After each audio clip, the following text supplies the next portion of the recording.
Quando consumimos obras de entretenimento, sejam vindas do cinema ou da música, nos deparamos com artistas incríveis que passamos a admirar.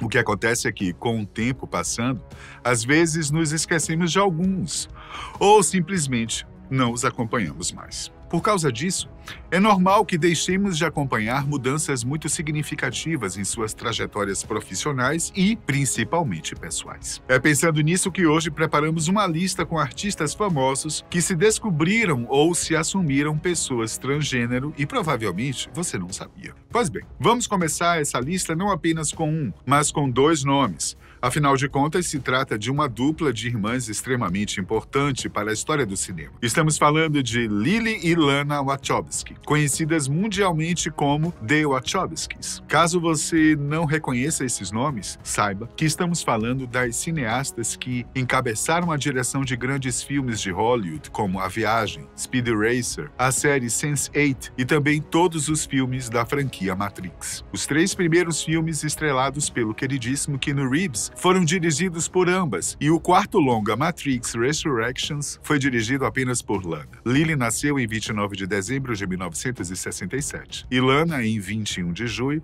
de 1965. As irmãs nasceram em Chicago, nos Estados Unidos, e desde cedo estiveram juntas, se empenhando em projetos envolvendo a produção de roteiros, exercitando suas criatividades em conjunto. Enquanto ainda estavam na faculdade, começaram a escrever roteiros para quadrinhos da Marvel, o que foi o pontapé inicial de suas carreiras e sua inserção na cultura nerd. Elas trabalharam em edições de uma série de quadrinhos chamada Ecto Kid, um personagem criado pelo escritor Clive Barker. Contudo, isso não era suficiente para pagar as contas das irmãs, que precisavam trabalhar em projetos paralelos como a carpintaria. Na década de 90, as coisas começaram a tomar um rumo diferente. O ator e produtor Mel Gibson as convidou para roteirizar o longa Assassinos, de 1995. Esse filme tinha um elenco de peso, incluindo os astros Sylvester Stallone e Antônio Bandeiras, mas mesmo assim o filme não conseguiu ir bem entre a crítica e também não conseguiu arrecadar uma boa bilheteria. Esse foi o primeiro fracasso comercial da dupla, que posteriormente declarou que a má repercussão do filme seria culpa do diretor Richard Donner, que supostamente teria cortado alguns trechos importantes do roteiro das irmãs,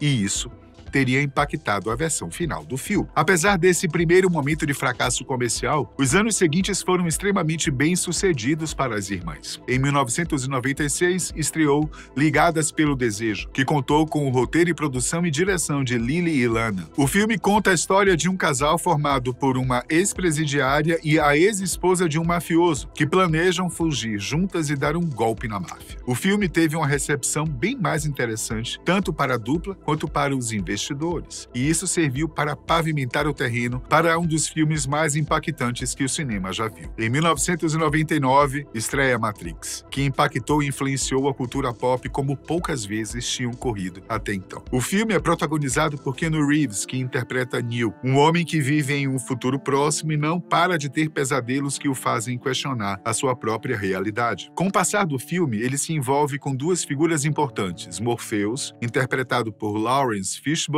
e Trinity, interpretada por Carrie-Anne Moss. Eles revelam ao personagem de Reeves que ele e todas as pessoas daquele mundo, incluídos os 2, são vítimas da Matrix, um sistema que aprisionou todos os humanos da Terra e os utiliza para gerar energia para o novo mundo dominado por máquinas. Todos estão em uma mentira, estão mergulhados em uma realidade totalmente falsa e manipulados para os manter ignorantes. E Neo pode ser o Messias que libertará a humanidade dessa escravidão. Falar do impacto cultural da obra das irmãs Wachowski, não só no cinema, mas nas artes como um todo, chega a ser difícil. Matrix criou uma estética cinematográfica totalmente única. Inovou com novas técnicas de câmera lenta e principalmente impactou o mundo com seu texto. O roteiro de longa mistura filosofia e ficção científica para trazer metáforas extraordinárias sobre o que é a realidade, controle, simulação, realidades virtuais, inteligência artificial e muitos outros temas. Entre os muitos significados e temas que podem ser capturados pelo público, há quem diga que Matrix reflete a vida das diretoras, sendo para algumas pessoas uma alegoria sobre a vida de uma pessoa transgênero. Essa interpretação nunca foi um consenso entre os fãs e acaba sendo debatida de diversas formas, contando até mesmo com interpretações equivocadas de falas das diretoras. Qual é a sua opinião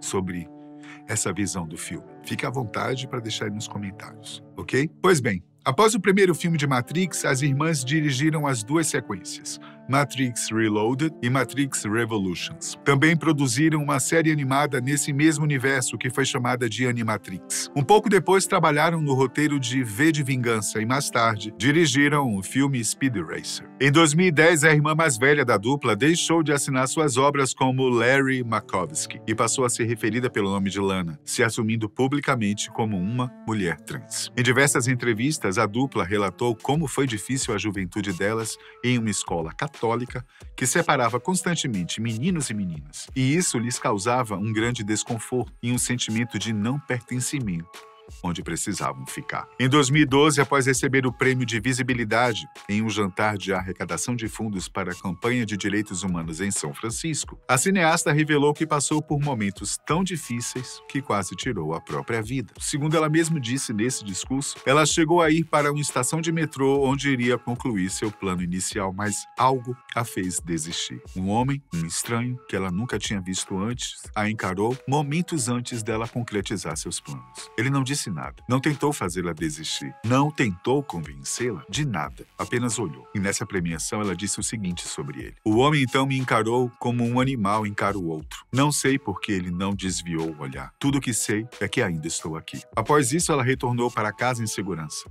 Sua irmã mais nova também passou pela transição alguns anos depois, deixando de assinar seus projetos como Andy e passando a utilizar o nome Lily. Ela é consideravelmente mais reservada que sua irmã quando se trata desse assunto, mas em alguns momentos já revelou que o processo que Lana passou foi fundamental para lhe fortalecer em sua própria caminhada. Com o passar do tempo, ambas passaram a desenvolver uma certa inimizade com a indústria hollywoodiana, que foi causada por muitas questões, como a pressão comercial e o controle criativo que passaram a sofrer em seus projetos. Matrix foi um filme extremamente revolucionário, elogiado, criativo, e isso fez com que os estúdios acabassem pressionando o trabalho criativo das irmãs para que pudessem replicar o sucesso do filme. As duas primeiras continuações de Matrix sofreram com isso, apesar das irmãs ainda terem conseguido manter o controle e a direção dos filmes. Grande parte do processo criativo foi impactado por fatores comerciais. Existem boatos e teorias sobre Matrix Resurrections, de 2021, que foi dirigido apenas por Lana. Aparentemente, o estúdio que possuía os direitos sobre a produção estava cogitando fazer um novo longa que continuaria a história, mesmo sem a presença das irmãs que criaram todos os conceitos e dirigiram todas as produções anteriores. E isso as magoou profundamente. E para algumas pessoas, o resultado final do quarto filme da franquia se trata de um fracasso proposital, arquitetado por Lana, para que outras pessoas não tentassem tomar controle da obra que pertence a ela e a sua irmã. Outro ponto que chamou muita atenção das irmãs foi a apropriação de um dos conceitos do filme original de Matrix por certos grupos políticos, que, segundo elas mesmas, deturparam a mensagem que elas queriam passar. Estamos falando da metáfora da pílula vermelha, que vem viralizando nos últimos tempos, se tornando um adjetivo para pessoas que se entendem como alguém que supostamente compreende a verdade do mundo, e muitas vezes é apropriado por campanhas políticas. As irmãs já deixaram claro algumas vezes o seu repúdio contra esse tipo de apropriação por esses grupos. E chegaram a entrar em discussões públicas sobre esse assunto com figuras políticas importantíssimas dos Estados Unidos. Pois bem, agora vamos seguir falando de um nome aqui do Brasil. Trata-se de Tami Miranda, que já foi cantor, modelo, dançarino, ator, repórter e recentemente foi reeleito vereador pela cidade de São Paulo. Tami nasceu em 3 de setembro de 82, na Grande São Paulo. Ele é filho da cantora Gretchen e desde muito cedo já estava envolvido no mundo das artes. Ainda quando se apresentava como uma pessoa do gênero feminino, dançava em shows, cantava e era modelo. Tami lançou seu primeiro CD em 2001, que foi chamado de Lindo Anjo. Teve sucesso com as músicas Fala Pra Ele, que chegou a ser gravada por sua sua mãe no mesmo ano, e com a regravação da música Mordida de Amor. Teve êxito também com a música de sua própria autoria chamada Vivendo Assim e com Vai, que foi composta por sua tia. Em 2012, esteve na novela Salve Jorge e em 2013 fez um teste e foi contratado para ser repórter do programa Famoso Quem?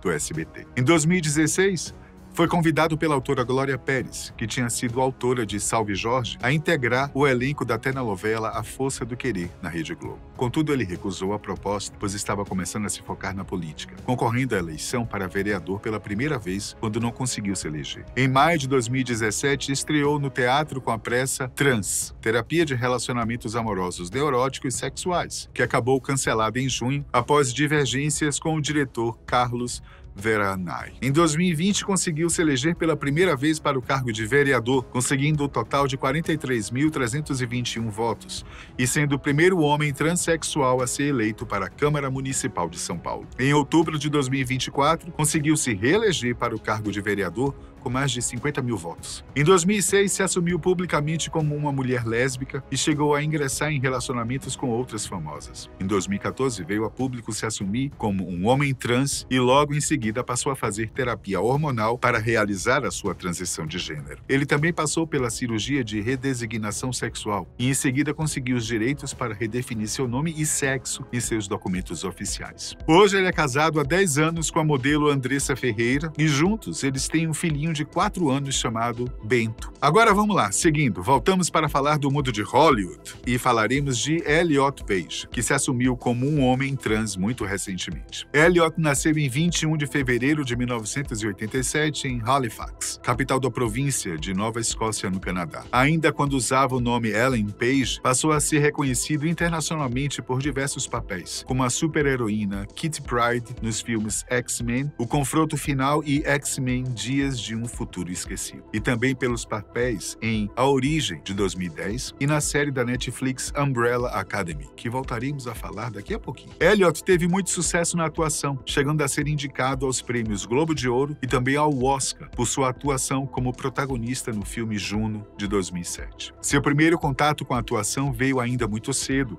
quando começou a se apresentar em peças de teatro na escola. Alguns anos depois, conseguiu seu primeiro papel no filme O Pequeno Pônei. Daí em diante, sua carreira passou a crescer e crescer, participando de filmes e produções tanto canadenses quanto americanas. Em 2014, Elliot se assumiu homossexual e passou a defender ativamente pautas da causa LGBTQIA+. Em 2018, se casou com a dançarina Emma Portner e esteve nesse relacionamento até o ano de 2021. Em 2020, se assumiu publicamente um homem trans e começou a usar o nome Elliot. Desde 2019, ele participava do sucesso da Netflix Umbrella Academy, onde vivia a personagem Vânia, uma das personagens principais da série. A partir da terceira temporada do show, quando Elliot já tinha se assumido um homem trans e já tinha passado pelos processos de redesignação de gênero, os produtores decidiram trazer esse aspecto para o personagem que ele interpretava. Diferentemente do material original, os quadrinhos criados por Gerard Way e o brasileiro Gabriel Bá, Vânia se entende como um homem trans e passa a assumir o nome de Victor. A medida, elaborada pelos produtores e roteiristas, agradou ele e uma grande parte dos fãs, que admiraram a decisão. Em 2023, ele lançou uma autobiografia onde contou mais sobre sua trajetória no mundo de Hollywood e também sobre a sua jornada após a transição. No livro Page Boy, Elliot retrata com muita alegria o que está passando e como está sendo bem recebido, porém ainda é rígido ao denunciar abusos sofridos por pessoas trans, principalmente nos Estados Unidos. Vamos ver um trechinho de uma entrevista em que Elliot fala sobre o seu livro. Quando estou andando na rua e os jovens vêm até mim, isso significa um mundo para mim. Eles, sendo eles mesmos, tendo a coragem de dizer: este é quem eu sou e vou viver autenticamente. O privilégio que tenho não representa a realidade da maioria das vidas trans. A realidade é que as pessoas trans estão desproporcionalmente desempregadas, vivem desproporcionalmente na situação de sem-teto. Mulheres trans negras estão sendo assassinadas. As pessoas estão perdendo seus cuidados de saúde. Pois bem, agora seguimos falando sobre uma famosa e que é daqui do Brasil. Estamos falando da cantora Lineker, que atualmente está em ascensão no mundo da música, sendo reconhecida nacional e internacionalmente como uma das grandes vozes do Brasil e também uma das cantoras que está conseguindo mais dar notoriedade e voz para a representatividade trans. Lineker de Barros Ferreira Campos nasceu em Araraquara, São Paulo, no dia 3 de julho de 1995. Hoje tem 29 anos. Ela é cantora, compositora, atriz e artista visual. Em 2014, ingressou na Escola Livre de Teatro, localizada em Santo André. A partir daí, começou a adotar uma identidade visual andrógena, se tornando um exemplo de pessoa não binária. Ela começou a ganhar notoriedade em 2015 com a estreia da banda Lineker e os Caramelos, através do lançamento do EP Cru e seu primeiro single Zero. Em setembro de 2016, a banda lançou seu álbum de estreia, intitulado Remonta, que foi gravado com o apoio dos fãs através de contribuições em um projeto de financiamento coletivo. O disco foi um sucesso. Chamou a atenção também internacionalmente, o que fez a mídia prestar ainda mais atenção em Lineker. Em 2018, Lineker e os Caramelos participaram do NPR Music Tiny Desk, um programa de apresentações musicais da National Public Radio, que tem o foco em apresentações aconchegantes e mais informais, e tem um alcance global. Em março de 2019, ocorreu o lançamento do segundo álbum da banda, que foi chamado de Goela Abaixo, que misturava reggae, funk, MPB e soul. E esse trabalho chegou a ser indicado ao Grammy Latino de melhor álbum pop contemporâneo em língua portuguesa, em 2019. Esse momento ainda foi muito importante, pois Lineker foi uma das primeiras mulheres trans a serem indicadas para a premiação. Apesar de não ter ganho, sua presença na competição foi extremamente comemorada pela comunidade LGBTQIA+. Nessa época, ela publicou o seguinte texto em uma de suas redes sociais: 3 travestis, 3 mulheres negras indicadas numa categoria de destaque no Grammy Latino, cantando em português, produzindo suas próprias histórias e sendo donas dos seus destinos, alimentando a arte, produzindo música nesse Brasil. No início de 2020, a banda decidiu se separar de forma amigável, movidos pelo desejo de traçarem seus projetos independentes. A partir daí, Lineker seguiu carreira solo e lançou seu primeiro trabalho independente em setembro de 2021, que chamou de Índico Borboleta New e contou com a participação de Milton Nascimento. Após tudo isso, ainda começou uma carreira de atriz na série Manhãs de Setembro, do Prime Video. A série conta a história de Cassandra, que é interpretada por Lineker. A protagonista é uma motogirl de aplicativo que descobre um filho de 10 anos e precisa receber ele e a ex-namorada na kitnet onde mora. A série mostra como Cassandra precisa conciliar a vida de mãe, de entregadora e também com os covers que apresenta durante a noite. E isso tudo ainda sob a pressão de ser uma mulher transnegra, que precisa lutar severamente contra o racismo e o preconceito. Lineker é hoje um dos maiores nomes que representam o movimento LGBTQIA+ no Brasil. E uma prova disso é sua recente posse como membro da Academia Brasileira de Cultura, a ABC. Com essa nomeação, Lineker se torna a primeira artista travesti a fazer parte deste prestigiado grupo cultural. E durante a cerimônia, Lineker expressou a importância desse marco e disse o seguinte: estar em pé no Brasil sendo uma travesti preta é muito difícil. Ser a primeira vez que um travesti é empossada na Academia Brasileira de Cultura é muito importante e é fundamental para a cultura do nosso país, que abre esse mapa de diversidade, esse mapa de excelência, porque, sim, somos excelentes. Agora diz aí, eu gostaria de ouvir a sua opinião sobre esses artistas e sobre a importância disso tudo que passaram aqui nos comentários. Sinta-se livre para comentar. E a gente se vê no próximo vídeo.